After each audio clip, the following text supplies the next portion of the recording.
Apa sih yang hilang dalam sistem birokrasi di Indonesia? Apa yang hilang dalam pendekatan pembangunan di Indonesia dari waktu ke waktu, termasuk di daerah-daerah di Jawa Barat, adalah hilangnya rasa dan cinta. Manusia tertinggi itu etnoscience. Etnoscience itu di atas teknokrasi. Apa sih yang menjadi keunggulan orang Nusantara? Keunggulan orang Nusantara itu adalah budi pekerti. Karena keunggulannya budi pekerti, maka pendekatan pembangunan harus menggunakan rasa.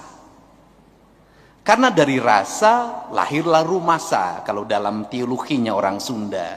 Rumasa itu adalah sebuah sistem sikap di mana tidak boleh meletakkan diri merasa lebih tinggi dari orang lain, meletakkan pengetahuan menganggap orang lain bodoh, dan dalam teologinya orang Islam itu digambarkan dengan Fir'aun.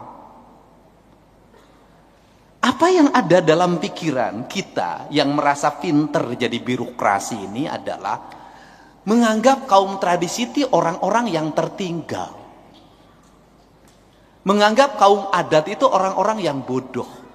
Sehingga mereka dalam pembangunan seringkali tidak dipahami oleh kita. Mereka adalah sumber pengetahuan. Maka karena mereka tidak dipahami sebagai sumber pengetahuan, leluhur tidak dianggap sebagai sumber ilmu, seluruh pengambilan keputusan teokratis dan teknokratis Indonesia semua landasannya adalah studi. Studinya studi luar negeri. Studi luar negeri itu lebih banyak ongkosnya daripada ilmunya. Karena paling senang studi banding adalah pejabat dan anggota DPRD. Nah, itu saya dulu waktu jadi anggota DPRD, bukan orang lain. Nah, sedangkan kalau kita mau belajar Barat yang mengajarkan kemajuan pada kita tentang bagaimana dia menentang deforestasi dan sejenisnya, dan mereka menganggap sangat memiliki pengetahuan dalam pengelolaan alam ini, sesungguhnya mereka itu telah gagal dan telah mengajarkan kerusakan pada kita.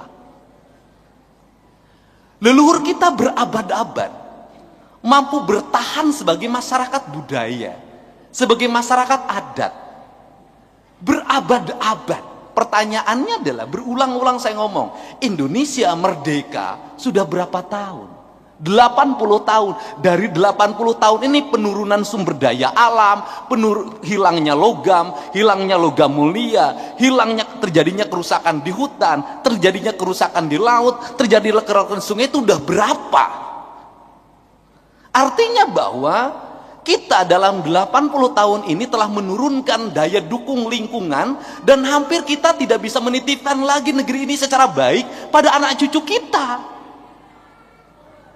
Tetapi leluhur kita, yang oleh kita, kalau orang Sunda itu dulu, kaum Wiwitan disebut kaum musyrik, itu berabad-abad mampu menjaga alam ini dengan baik, menitipkan alam ini dengan baik, tapi dia tidak merasa menjadi orang pandai.